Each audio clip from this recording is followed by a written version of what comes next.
Bem, pessoal, boa tarde a todos e a todas. Hoje nós vamos dar início ao conteúdo da terceira unidade da disciplina de Marketing 1. Basicamente, esse conteúdo ele é sucinto e nós vamos discutir elementos, né, ou as bases da segmentação e o processo de seleção do mercado-alvo.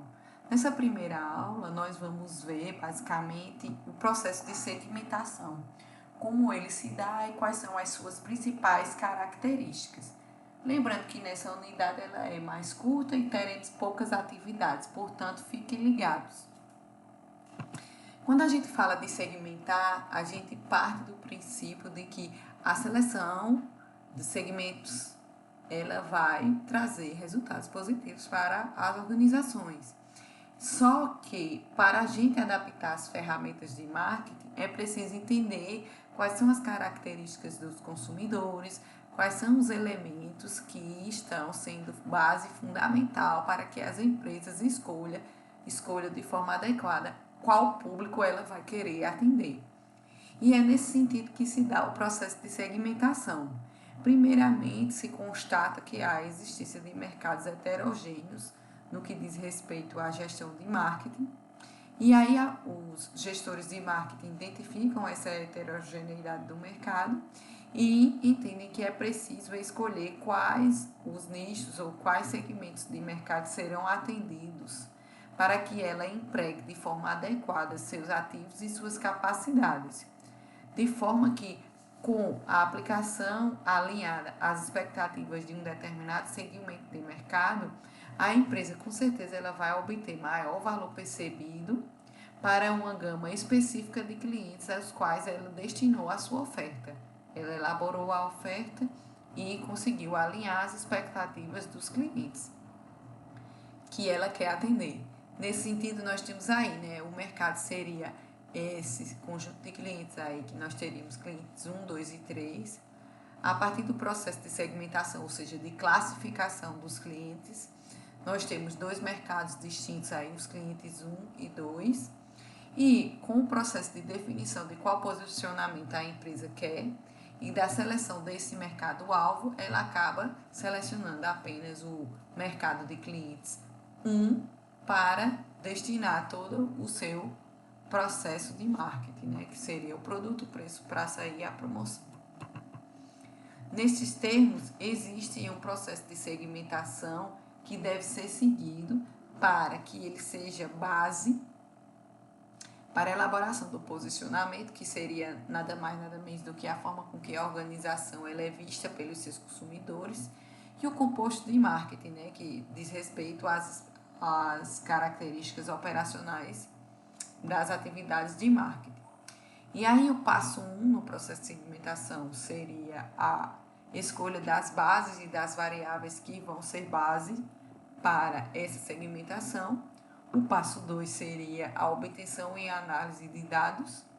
O passo 3, a avaliação dos segmentos formados a partir dessa análise de dados.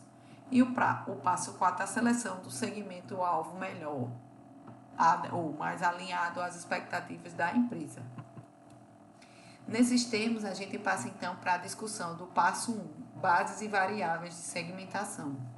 Nessa fase, o processo de segmentação se inicia com o objetivo de escolher quais são as bases e variáveis que a empresa vai utilizar para segmentar o mercado que ela quer. Né? A gente tem um mercado heterogêneo e vai escolher quais são as bases e variáveis que mais vão ser fundamentais para compreender aquele mercado. E essas variáveis, elas devem ser capazes de predizer a compra e o consumo. Como vocês podem ver aí, quando a gente fala de variável, predição, a gente está falando de pesquisa de marketing. Por isso é tão importante a sequência do conteúdo em que vocês estão aprendendo. E aí, quais são, então, as principais bases para a segmentação, né? Primeiramente, é fundamental entender por que os consumidores consomem. Por que o consumidor X está adquirindo aquele determinado bem, aquele determinado produto. Como é, então, que ele consome aquele bem? Como é que ele adquire o bem? Como é que ele faz uso do bem? Como é o que ele pensa sobre determinada marca ou determinado produto? e em que medida os consumidores daquela marca agem e se comportam, né? Quem consome esses produtos e onde esses produtos são consumidos. E aí todas essas questões elas são respondidas a partir da análise dessas bases que estão aí dispostas. Nós temos variáveis demográficas que vão dar base para a seleção do segmento, as variáveis geográficas, as variáveis relativas a benefícios e custos, né? Nós temos as variáveis comportamentais e as variáveis psicográficas. No que diz respeito à primeira base, que é aquela relacionada aos benefícios e custos, nós temos o entendimento que o mercado, então, ele vai se segmentar, se dividir. Quais são as bases mais importantes para a empresa para explicar aquelas questões estão relacionadas com a função entre os benefícios que o consumidor procura e os custos que ele tem que arcar para adquirir o produto. Lembrando que benefícios são todos aqueles funcionais, emocionais ou simbólicos, e os custos podem ser os sacrifícios monetários, de tempo, psicológicos, claro, os sacrifícios não monetários. Então, a relação de segmentação vai se estabelecer a partir da percepção de valor percebido. Já na base comportamental, a segmentação vai buscar o quê? Dividir o mercado conforme o modo como as pessoas se portam em relação a produtos e suas reações.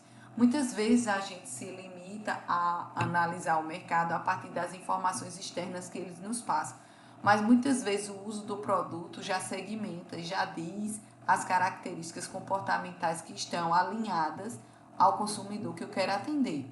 Um exemplo, mercado infantil, mercado de brinquedos, a gente já sabe que há uma base comportamental relativa à infância, e essas são observáveis aí, ó. Como eu já coloco para vocês, as taxas de consumo, a lealdade à marca, os hábitos de compra, os hábitos de mídia. Quais são como eu posso dizer assim, quais são as principais bases que vão orientar, por exemplo, o consumo de mídia de determinado mercado?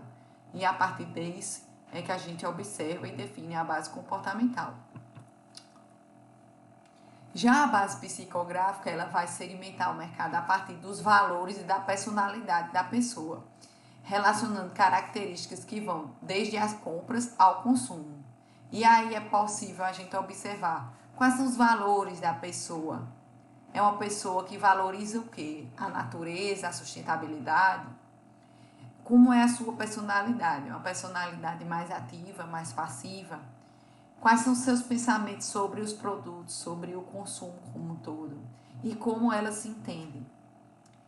Já a quarta base, a base demográfica, ela vai abranger aspectos mais populacionais, que vão descrever características mais objetivas da pessoa e da população como um todo, né? A gente tem a influência potencial sobre o consumo a partir da idade, do gênero, do grau de instrução, da renda.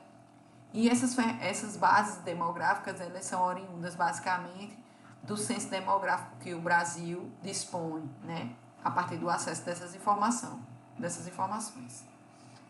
E por último, nós temos a base geográfica, que está relacionada muito ao local em que os consumidores moram e em sua realidade. Por exemplo, as empresas que vão atender no interior têm uma abordagem diferenciada de que aquelas que atendem em cidades mais urbanas, maiores. O segundo passo no processo de segmentação é a análise de dados. Nessa análise de dados, nós temos uma relação muito forte com a discussão sobre pesquisa de marketing. E aí nós temos, no primeiro momento, a necessidade de obtenção de dados, onde é que nós vamos prospectar os dados que são necessários para a realização da segmentação. Dados primários obtidos a partir da pesquisa de marketing, eles podem ser uma possibilidade. Mas também temos dados secundários que podem ser acessados a partir de bancos de dados e outras pesquisas já realizadas. Como eu falei para vocês, o próprio censo pode dar uma base demográfica. E por último, aí nós temos a análise de dados. A priori, nós temos os segmentos que são definidos antes da obtenção de dados. Então, eu quero criar um salão de beleza destinado ao público feminino. O segmento ele já está definido a priori. quais são as bases que vão ser analisadas, ou melhor, alinhadas, bases comportamentais e psicográficas, porque aí o produto ele acaba se tornando mais refinado e mais específico para o nicho. E a posteriori, os segmentos, então, são conhecidos após a análise dos dados, né? Após a análise dos dados é que a empresa, então, vai definir qual o melhor público-alvo que ela quer atender. Então, quais são os requisitos básicos para a segmentação? Primeiramente, compreender que o mercado ele é heterogêneo, e quanto mais heterogêneo os segmentos externamente, e quanto mais homogêneos os segmentos internamente, maior é a eficiência do processo de segmentação, ou seja, quanto mais o diverso for o mercado. Mas se a empresa conseguir elaborar segmentação em que os nichos de mercado que ela quer atender se pareçam, maior será a eficiência do seu processo de segmentação. A segmentação ela tem que ter uma capacidade de mensuração das dimensões e das variações de segmentação que foram escolhidas. Deve ser fácil de ser diferenciada a partir de medidas descritivas. Tem que ser também acessível a partir daquele momento em que elas se tornam rentáveis para o marketing das organizações e substancial, já que os segmentos eles têm que gerar volume de negócios e uma taxa de retorno que compense mais do que os recursos adicionais que vão consumir. Essa é a primeira parte do conteúdo de segmentação. Na segunda parte, nós vamos tratar das especificidades do processo de seleção do mercado-alvo na próxima semana. Abraços!